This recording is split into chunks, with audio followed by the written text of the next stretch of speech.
Hello, my name's Jacob, and I'm a dumpster diver.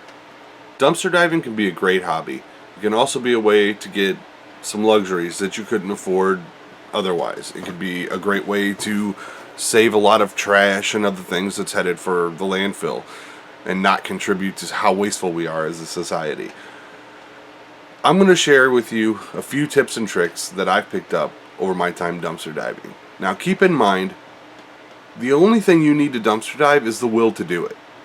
That's it. You could go out right now and start finding amazing things without anything, without any of my tips or tricks, without any of the gear that I use.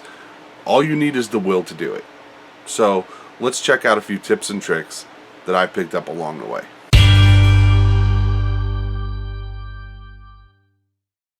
Stow your valuables. There is no way to ruin a night faster than to realize at some point in the last 15 or 20 dumpsters you lost your wedding ring or your cell phone or your wallet. If you don't need it to dive, keep it somewhere safe. Please.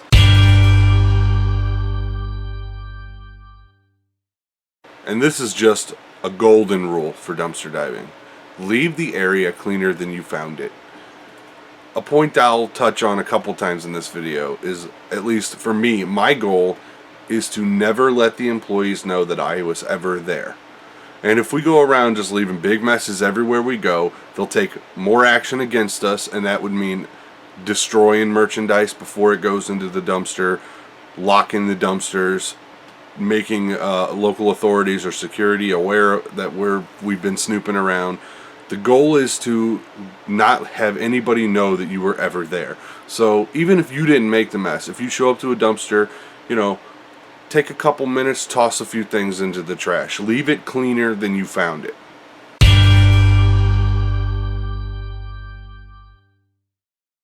Compactors. They are the bane of our existence. Who only knows how much valuable and totally fine merchandise is destroyed by these monstrosities every day. But please, don't ever get in one. Even if you're offered the opportunity, most of them are connected to the buildings themselves. Only access to it is from within the buildings. But even if you find one with outside access, for your own safety, do not ever get in one. If you get in one and it's on an automated timer or an employee turns it on, you're dead. There's not going to be, I wonder how I'm going to get out of this. You're going to be dead. So please, for your own safety, don't ever get in one.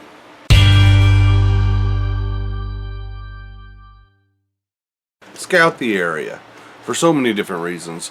Maybe you only want to check the dumpsters of 2 or 3 stores in a plaza with 15 places. You want to know where that store is in the plaza, so you can try to figure out where the dumpster is. That's actually kind of bad advice, because anybody can throw anything away in any dumpster. You never know what you're going to find. You should always make a habit to check as many as possible, but I'm just saying, that way you at least know what to look for. Also, shine a flashlight around just in case. You never know where you might find a raccoon or a possum, or even worse, a skunk, or depending on where you live, I don't know, maybe a porcupine or a kangaroo.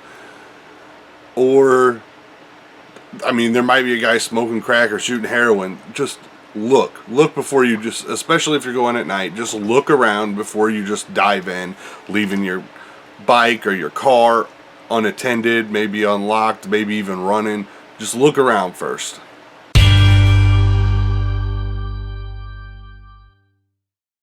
Park like an employee. You know what looks suspicious? 2 o'clock in the morning, a car pulled up diagonally to a dumpster with its headlights on. Maybe its radio's blaring. But you know what doesn't look suspicious? It's a car parked in the spot next to the door with its lights off, like an employee's still there or something like that. Be confident. Act like you're supposed to be there. Confidence like that will sell legitimacy from a distance.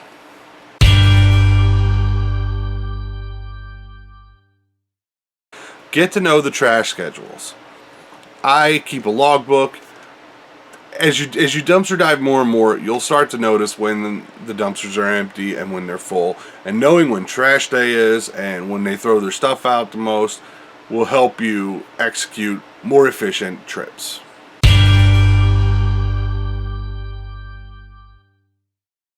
vary your area. If you dumpster dive the same 10 or 15 dumpsters every single night, yeah, you might get the stuff when it's thrown out at the newest, but chances are most of the time you're just going to be disappointed.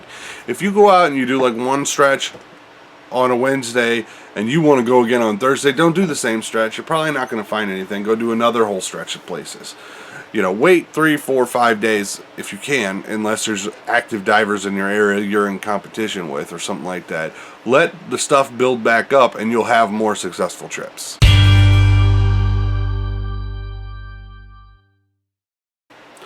Dumpster diving and the law. Now, if you'll excuse me, I'm going to turn to my monitor so I can read what I wrote for this part. Okay, here's the slow and skinny of it right here. According to a 1988 Supreme Court ruling, California versus Greenwood, when a person throws something out, that item is now in the public domain. Here is some language from that ruling. It is common knowledge that plastic garbage bags left on or at the side of a public street are readily accessible to animals, children, scavengers, snoops, and other members of the public. This applies to businesses as well. Diving is legal in the United States unless an individual municipality has an ordinance against it. And there are some that do. But just nice rule of thumb. This law protects a lot of trash. And keep in mind that enclosed dumpsters, dumpsters that are behind fences, locked up, trespassing is going to fall into play there. We're not talking about that, but dumpsters left in the open, unless your municipality, your city, or your county has an ordinance against it, it is legal. But best rule of thumb is, if anyone asks you to leave, do so and do so politely. We don't want cops and store managers and security guards to have sour taste in their mouths every time they deal with dumpster divers. So if anyone, it doesn't even matter if a stranger just pulls up on a car and tells you to leave, the best rule of thumb is to just leave. Just do it. Come back later if it was a stranger or something like that. If a police officer tells you to stay away, just stay away. Don't berate them about your rights. Don't just turn around and sneak back. We don't want a sour taste in their mouths when they deal with us. We want to be as cooperative as possible and as non-confrontational as possible. So if anyone asks you to leave, the best thing to do is just leave. And another note to add on that, especially if you're dealing with an employee, leave right away, because if you persist and you piss them off, you're going to guarantee they're going to destroy whatever they throw away for a while.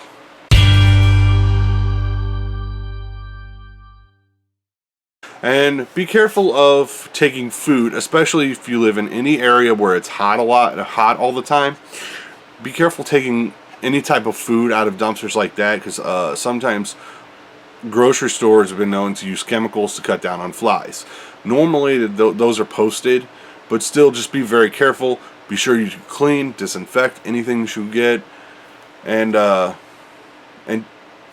just, you never know. Here's a life-saving tip that's only going to affect just a few of you. If you live in an area that's really hot or really cold and you're diving in a car and you run your air conditioner or heater a lot, find the slightly uncomfortable medium temperature where your glasses are not going to fog up every time you get out of the car. I know that you're going to figure that out anyways the first or second time. I'm just a little tip. If you wear glasses and it's really hot or cold, don't overdo the heat or the air conditioning, or your glasses are just going to fog up, and that sucks.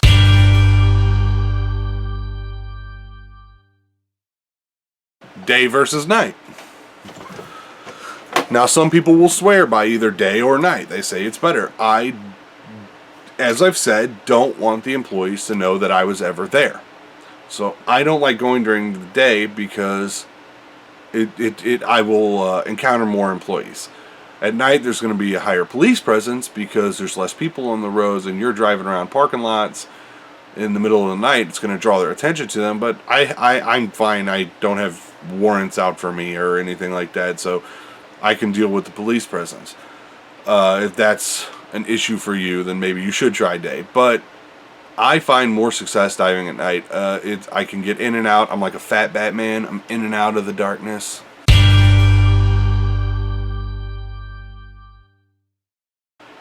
Optimize your car. If you're diving from a car and it's filled with junk and you don't know where, you can't find anything or anything like that, then it's just going to be a hassle. Be sure your car is clean. We'll go out to my car and we'll check it out. Okay, so here we are in my car, and I'm pretty sure it's set up for diving. Let's see. Let's go through a rundown of my gear. All right. Son of a bitch. Most important tool that you're probably legitimately going to need for diving. It's a flashlight. I know some people swear by headlamps, but I don't know if it's just because I'm clumsy. I love this little bitty LED flashlight. It works perfect for me. My diving partner has a really cool light with a magnet on it. It sticks to the side of the dumpster. That's really helpful, but definitely a light. And I have backup batteries in it. I have backup batteries for it here, and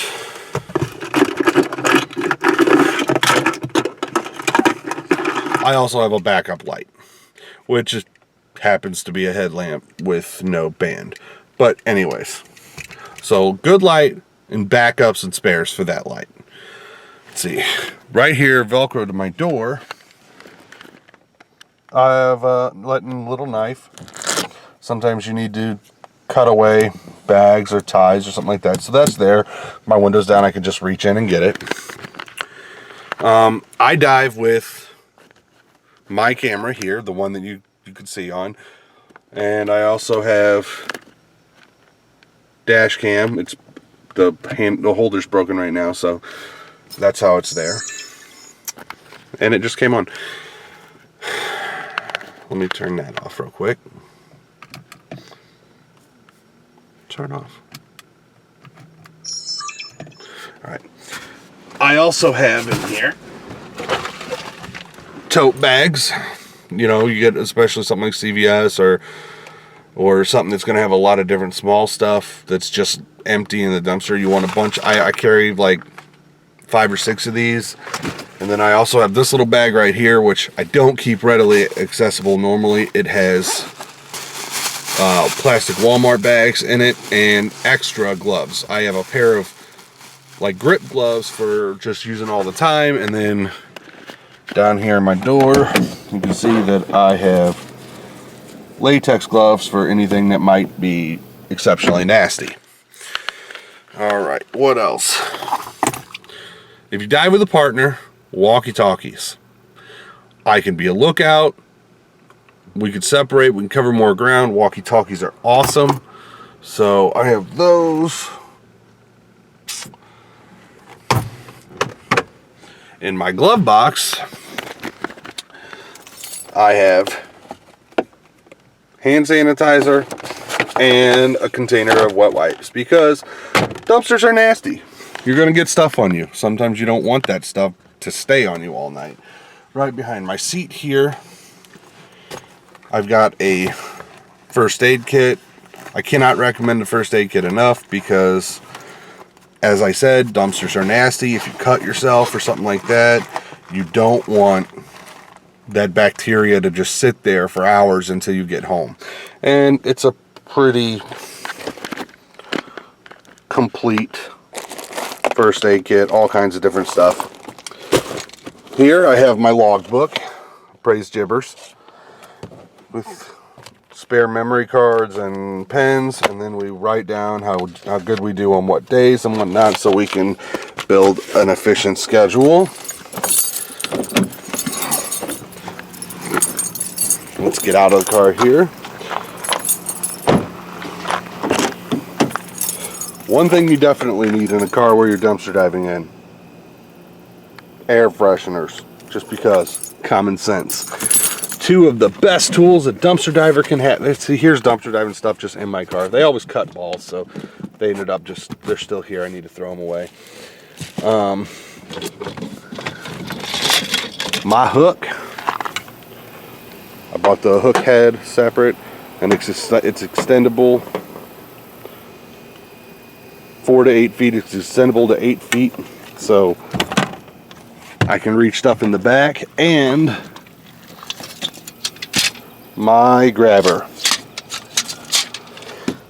I've gone to Walgreens and whatnot and bought all kinds of cheap grabbers, and they always break on the first night. So don't skimp on grabbers. Get yourself a good grabber.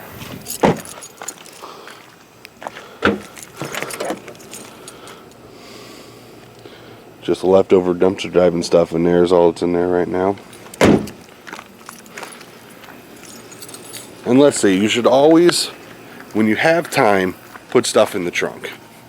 Because when you don't have time, you can just throw stuff in the back seat of the car. So that's helpful. Well, that's about it for my tips and tricks for dumpster diving. As I said at the beginning of this video, the only thing you need to go dumpster diving is the will to do it. If you have the will, go. And I'm sure there's all kinds of other tips and tricks that other divers can give you that I just didn't think to talk about or whatnot, but it could be fun. You could find literally anything. Be prepared for anything. You never know what you might find. You could find a stereo. You could find trash. You could find a hypodermic needle. You could find a body. You could find anything. Just be prepared and have fun diving.